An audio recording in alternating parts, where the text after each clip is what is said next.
It was a crisp Monday morning when I walked into the office, a place I had practically built from digital dust. The servers humming beneath our feet, the security protocols running like clockwork, the seamless data integration across 5 continents. That was my handiwork.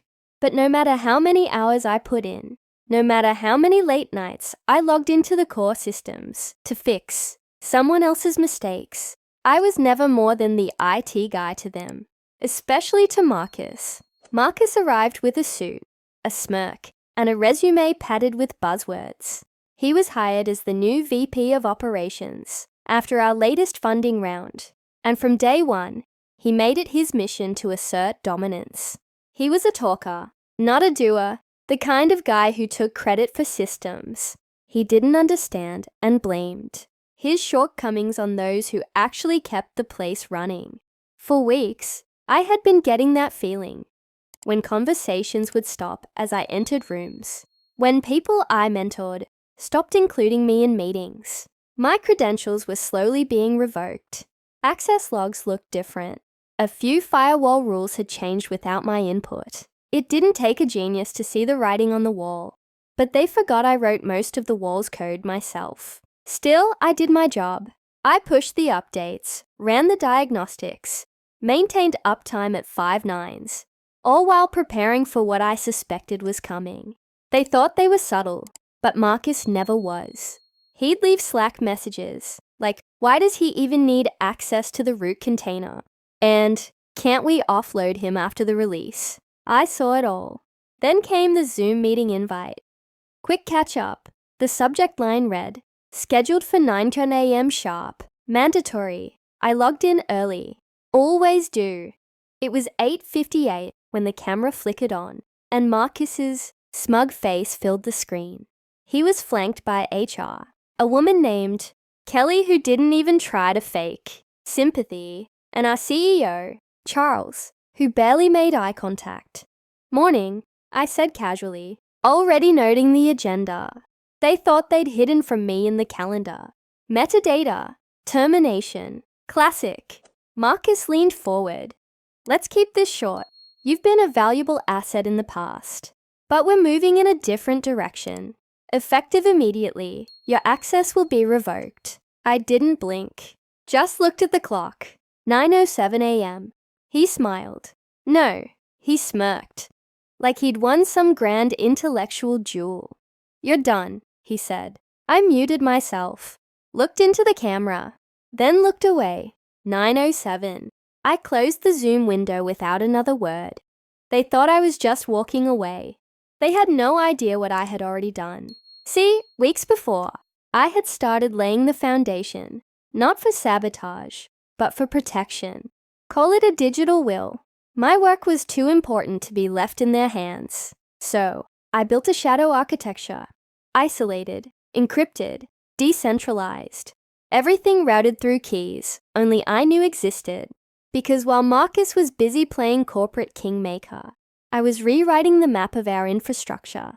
When they cut my access, all they really did was trigger a failsafe, one that recognized the sudden loss of my credentials as an anomaly, potentially hostile, and responded accordingly. 9:09 a.m. servers began to route traffic through alternate pathways. System integrity checks failed because I made them fail.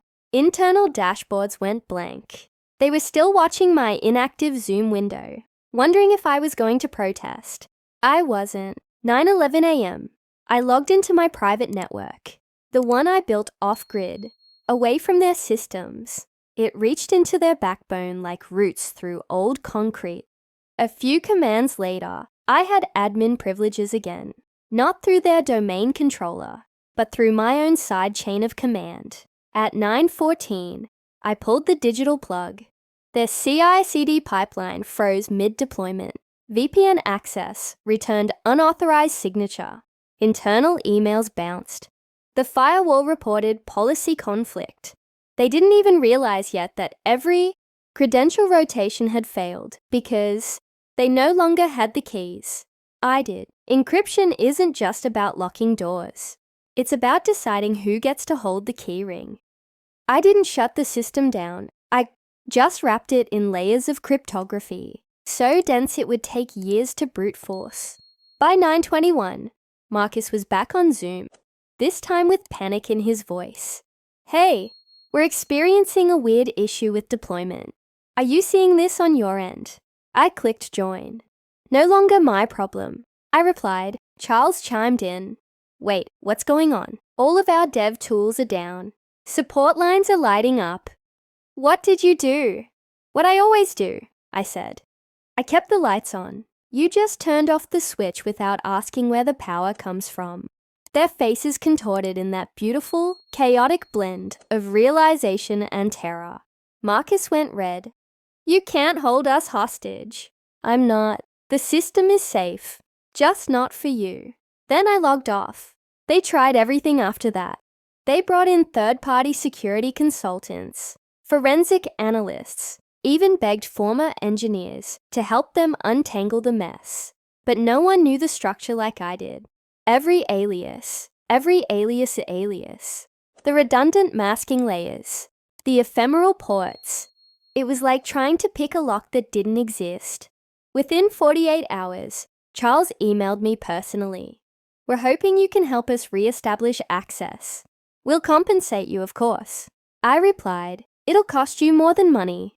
They didn't respond for a while. I'm sure they thought I was bluffing, but the system stayed frozen. Customers pulled out.